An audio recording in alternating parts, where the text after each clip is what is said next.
জামাতে সালাত আদায় করার সময় কাতারের মাঝে ফাঁকা রাখলে কি সালাত হবে? আমার স্বামী বিদেশে থাকেন, আমার কোনো খোঁজ খবর নেয় না, আমার করণীয় কি? মহিলাদের নামাজের মধ্যে পিরিয়ড শুরু হয়, তাহলে করণীয় কি? হিফজ করার সময় একটা আয়াত বারবার পড়তে হয়, সেক্ষেত্রে সিজদার আয়াত হিফজ করার সময় কিভাবে সিজদা দিব? মাজারে দানের টাকা চুরি করলে কি গুনাহ হবে? সুন্নতে খাতনার দাওয়াতের উপহার দেওয়া যাবে কিনা? কোনো মহিলা মারা গেলে মাইকে বলা যাবে কিনা? পাগড়ির বিধান ও ব্যবহার সম্পর্কে জানতে চাই। কোরআন মুখস্থ তেলাওয়াত এবং দেখে তেলাওয়াত করার মাঝে পার্থক্য আছে কি? চলুন আপনাদের প্রশ্নের উত্তরে আমরা প্রবেশ করি। মিজানুর রহমান আপনি লিখেছেন, মহিলাদের নামাজের মধ্যে পিরিয়ড শুরু হয়, তাহলে করণীয় কি? নামাজ ছেড়ে দিবে, যেহেতু অপবিত্র অবস্থায় সালাত কন্টিনিউ করা জায়েজ নয়, বিধায় সালাত ছেড়ে দিবেন।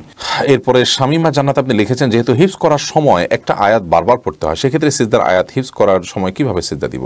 এক্ষেত্রে সিজদার আয়াত বারবার পড়তে থাকবেন, কিন্তু সিজদা দিবেন একই জায়গায় বসে। যতবার আপনি সিজদার আয়াত পড়তে থাকেন, সিজদা আপনাকে শেষে একটি দিয়ে দিলেই আদায় হয়ে যাবে। প্রতিবারের জন্য আলাদা আলাদা করে সিজদা দিতে হবে না। হাফিজুর রহমান শুভ আপনি লিখেছেন, মাজারে দানের টাকা চুরি করলে কি গুনাহ হবে? চুরি তো সর্বাবস্থায় গুনাহ, সেটা যে টাকাই হোক না কেন। তবে মাজারের টাকা, এটা যদি কেউ সেখানে টাকা দিয়ে শিরক হবে এরকম জানেন, তাহলে সেটা উদ্ধার করে অন্য কোনো কাজে, ভালো কাজে ব্যয় করলেন। এটা যদি তার ক্ষমতা থাকে সেটি করা যেতে পারে। যেমন আমাদের অনেকগুলো মাজার আছে যে মাজারগুলো সরকার নিয়ন্ত্রণ করে, সে টাকাগুলো নিয়ে কল্যাণমূলক খাতে ব্যয় করে। এরকম করার সুযোগ থাকলে সেটা করা যেতে পারে, কিন্তু চুরিতে সর্বাবস্থায় চুরি। পৃথিবী অবাক আইডি থেকে আপনি লিখেছেন, সুন্নতে খাতনার দাওয়াতের উপহার দেওয়া যাবে কিনা? সুন্নতে খাতনার জন্য আনুষ্ঠানিকতা করা কোনো সালাফ থেকে সাবেত আছে, বিধায় এটি হলে মৌলিকভাবে কোনো দোষী কিছু নেই। তবে এই উপলক্ষে যে উপহার নেয়ার কালচার আছে সেটি গর্হিত কাজ, এটা অনুচিত।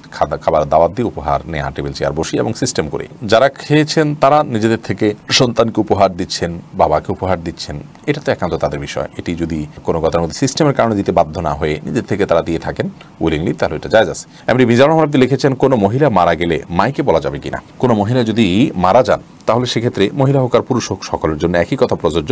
মাইকে মৃত ব্যক্তির মৃত্যুর ঘোষণা এটা যদি আপনার আজানের মতো করে আপনি দেন, তাহলে সেক্ষেত্রে অনেক ওলামা ইকরাম এটাকে হাদিসে মৃত্যুর পরে যে বলে বেড়ানো, হাদিসে যে নাই বলা হয়েছে, যেটাকে নাইর কাতারে ফেলেন এবং এটাকে নিষিদ্ধ করেন। বাট আপনি যদি শুধু তার মৃত্যুর পর জানাজা হবে সে সংবাদটা জানিয়ে দিয়েছেন, এটাকে শুধুমাত্র তার জানাজার সংবাদ জানানোর জন্য যদি আপনি জানান যে জানাজা হবে, আমাকে মৃত্যুবরণ করেছে, তাহলে সেটা নাহের মধ্যে পড়বে না ইনশাআল্লাহ, তার অর্থাৎ না জায়েজ হবে না।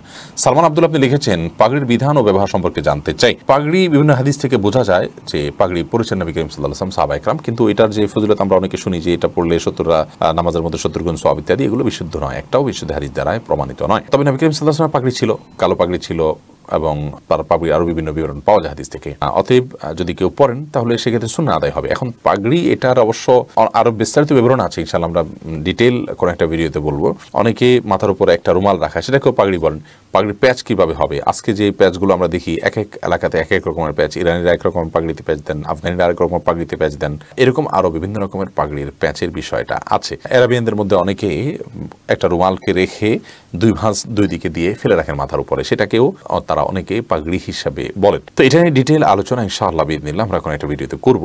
রোমা আক্তার আপনি লিখেছেন, কোরআন মুখস্থ তেলাওয়াত এবং দেখে তেলাওয়াত করার মাঝে পার্থক্য আছে কি? কোরআনে কারীম দেখে তেলাওয়াত করা তুলনামূলকভাবে মুখস্থ তেলাওয়াতের চেয়ে উত্তম বলে অনেক উলামা ইকরাম বলেছেন, এবং এর সপক্ষে ইমাম নববী রাহিমাহুল্লাহ সহ অনেক উলামা ইকরাম অনেকগুলো যুক্তি উল্লেখ করেছেন যে কোরআনে কারীম দেখে পড়াটা উত্তম, তাতে নির্ভুল হওয়ার সম্ভাবনা বেশি থাকে, এবং দেখে দেখে পড়লে তিনি কোরআন নিয়ে কোরআনের প্রতি মনোযোগ তার রাখা সম্ভব হয়, অন্য মনস্ক থাকবেন না, অন্য কাজ করবেন না, কোরআনের প্রতি পূর্ণ মনোযোগ দিবেন। এই জন্য দেখে পড়াটাকে মুখস্থ পড়া চাইতে উত্তম বলেন। তবে কোনো কোনো ক্ষেত্রে আপনার মুখস্থ পড়াটা উত্তম হতে পারে। ধরুন কেউ যদি মুখস্থ পড়লে তার বরং আরও চিন্তা ভাবনা করার, কোরআন নিয়ে গবেষণা করার, তাদাব্বুর করার, কোরআনকে আরও বেশি স্টাডি করার, বোঝার মতো সুযোগ তৈরি হয় তার মুখস্থ তেলাওয়াতের ফলে, তাহলে সেটা তার জন্য উত্তম হতে পারে। ওই ব্যক্তির জন্য তেলাওয়াত করার দেখে পড়ার চাইতে মুখস্থ করাটা বেশি সওয়াবের হতে পারে। তবে মৌলিকভাবে দেখে এবং মুখস্থ উভয়টাই কিন্তু সওয়াবের বিষয়, বিধায় কেউ মুখস্থ দেখে তেলাওয়াত করলে যেমন সওয়াব পাচ্ছেন, মুখস্থ তেলাওয়াত করলেও তিনি সওয়াব পাবেন। জাস্ট এখানে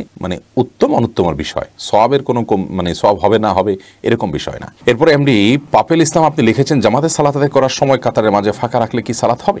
জামাতে সালাত আদায় করার সময় কাতারের মাঝে ফাঁকা রাখা উচিত নয়, জায়েজ নয়, সঠিক নয়। আমাদের অনেক মুসলিম ভাইরা আছেন যারা জামাতে সালাতের সময় কাতারের মধ্যবর্তী পার্শ্ববর্তী মুসল্লির মাঝে অনেক ফাঁকা জায়গা রাখেন এবং মনে করেন যে একটু দূরে দাঁড়ালে এটা তার প্রাইভেসি রক্ষা হবে। বিষয়টা খুবই অনুচিত একটি কাজ, খুবই গর্হিত একটি কাজ। কারণ নবী করিম সাল্লাল্লাহু আলাইহি ওয়াসাল্লাম কাতারের মধ্যবর্তী ফাঁকা বন্ধ করার জন্য আমাদেরকে নানাভাবে উৎসাহিত করেছেন। বিধায় একজন মুসল্লি এক জায়গায় দাঁড়ালেন, 4-5 আঙ্গুল কিংবা এক বিগত ফাঁকা রেখে আরেকজন পাশে দাঁড়ালেন, এটা উচিত নয়। অনেকে পাশাপাশি দাঁড়াতে আসলে গায়ের সাথে হয়তো মিলে গেলেন, টাচ হয়ে গেলেন, এরকম হলে সেটাকে খুব ভালোভাবে দেখেন না এবং বলেন যে আপনি গায়ের দিকে কেন আসছেন। এটি আমাদের নেহায়েতি ভুল ধারণা। এ সম্পর্কে আবু দাউদের একটি হাদিস আমি শোনাতে চাই। আব্দুল্লাহ ইবনে ওমর রাদিয়াল্লাহু আনহু বর্ণনা করেছেন। এই হাদিসের ভাষ্যগুলো যদি আপনি লক্ষ্য করেন তাহলে বিষয়টা আপনার কাছে পরিষ্কার হয়ে যাবে যে কাতার মধ্যে ফাঁকা না রাখার বিষয়ে নবী করিম সাল্লাল্লাহু আলাইহি ওয়াসাল্লাম কি পরিমাণ গুরুত্ব আরোপ করেছেন। তিনি বলেছেন, আকিমুস সুফুফ ওয়া হাযু বাইনাল মানাকিব, তোমরা সফ সোজা করো এবং কাঁধগুলোকে বরাবর করো, অর্থাৎ কাঁধগুলোকে এদিক সেদিক রেখো না, কাতার যাতে সোজা হয় সেজন্য বরাবর করো। ওয়াসুদ্দুল খালাল, এবং কাতারের মধ্যে ফাঁকাগুলোকে বন্ধ করো। এই যে ফাঁকা বন্ধ করতে বলা হয়েছে মানে কি, একজন মুসল্লি দাঁড়ালেন এই জায়গায়, আরেকজন দাঁড়ালেন এই জায়গায়, এই মাঝখানে 1 হাত 1 বিগত 5 আঙ্গুল 7 আঙ্গুলে যে ফাঁকা থাকছে এই ফাঁকাগুলো যথাসম্ভব বন্ধ করতে হবে। ওয়ালিনু বিআইদি ইখওয়ানিকুম, নবী সাল্লাল্লাহু আলাইহি ওয়াসাল্লাম আরো বলেছেন তোমাদের ভাইদের হাতগুলোর সাথে তোমরা একটু নম্রতার আচরণ করো। তার মানে পাশে যিনি আছেন তার পাশে মিলে দাঁড়াবেন, সেটাকে তিনি ভালোভাবে দেখবেন এবং এটা সৌহার্দ্যপূর্ণ এবং আন্তরিকতাপূর্ণ মানসিকতা নিয়ে একে অন্যের সাথে দাঁড়াবেন। এই যে ব্যাপারটি আসছে নবী করিম সাল্লাল্লাহু আলাইহি ওয়াসাল্লাম ভাষ্যটা খেয়াল করলে বোঝা যায় যে ওয়ালিনু বিআইদি ইখওয়ানিকুম, তোমাদের ভাই যারা তোমাদের আশপাশে সালাতে দাঁড়াচ্ছে, নামাজে দাঁড়াচ্ছে, তাদের সাথে তোমরা নম্রতার আচরণ করো। তার মানে কি, কোমল হয়ে থাকো। অন্য হাদিসে আসছে বুখারীতে যে খায়রুকুম আলিয়ানুকুম মানাকিব ফিস সালাহ, তোমাদের মধ্যে উত্তম ব্যক্তি যে ব্যক্তি নামাজের মধ্যে তার পাশে মুসল্লির সাথে তার কাঁধকে নরম রাখে। তার মানে কি, তার মানে পাশের লোকের সাথে পাশাপাশি দাঁড়াতে গিয়ে যে আপনার একে অন্যের সাথে টাচ হয় সেটাকে আন্তরিকতার সাথে দেখে এবং ভালোভাবে দেখে, সেটাকে কোনো দোষে কিছু মনে করে না এবং মিলেমিশে দাঁড়ায়। এরপরে বলেছেন ওয়ালা তাদরু ফুরুজাতিল শায়তান, তোমরা শয়তানের জন্য কোনো কাতারের মধ্যে ফাঁকা রেখো না। ওমান ওয়াসাল্লাহ সাফান ওয়াসাল্লাহুল্লাহ, যে ব্যক্তি কাতার পূরণ করবে, কাতারের মধ্যবর্তী ফাঁকা বন্ধ করবে, আল্লাহ তাআলা তাকে পূর্ণ করবেন। ওমান কাতা সফান কাতাহুল্লাহ, আর যে ব্যক্তি কোনো কাতারের মধ্যে বিচ্ছিন্নতা তৈরি করবে, দূরে দাঁড়ালো, তাহলে তাকে আল্লাহ তাআলা বিচ্ছিন্ন করবেন।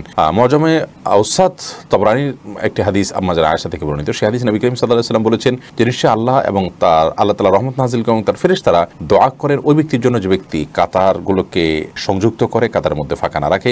ওমান সাদ্দা ফুরজাতান, এবং যে ব্যক্তি কাতারের মধ্যকার ফাঁকাকে বন্ধ করে, অর্থাৎ পাশের লোক একটু দূরে দাঁড়ালেন কিন্তু তিনি বন্ধ করে দিলেন, তাহলে সেক্ষেত্রে রফাহুল্লাহ বিহা দারাজা, এর কারণে আল্লাহ তাআলা তার মর্যাদাকে বুলন্দ করেন, বৃদ্ধি করেন। বিধায় কাতারের মধ্যে ফাঁকা রাখা উচিত নয় এবং এই ব্যাপারে আমাদের ব্যাপকভাবে মানুষকে সচেতন করা উচিত এবং জানাশোনা বাড়ানো উচিত। আমার স্বামী বিদেশে থাকেন, আমার কোনো খোঁজ খবর নেয় না, আমার করণীয় কি? আল্লাহ তাআলা আপনার প্রতি রহম করুন। আপনার স্বামী আপনার খবর না নিয়ে তিনি জুলুম করছেন, অবিচার করছেন, এক্ষেত্রে আপনার অভিভাবকের মাধ্যমে তাকে প্রেশার দিয়ে আপনার অধিকার আপনি আদায় করে নিতে পারেন। আর যদি সে আপনাকে অ্যাভয়েড করে তাহলে সেক্ষেত্রে বিকল্প চিন্তা, তার থেকে আপনি তালাক নেবেন কিনা সে চিন্তা আপনি করতে পারেন। তবে এটি নির্ভর করে যে আপনার সার্বিক অবস্থাটা কি আপনার এবং তার। সেজন্য বিচক্ষণ এবং বিদগ্ধ অভিজ্ঞ মানুষদের পরামর্শ নেবেন যারা আপনাকে এবং তাকে চিনে, আপনার পুরো উপস্থিতি জানেন, তার কাছ থেকে। আল্লাহ তাআলা সহজ করে আমরা দোয়া করি।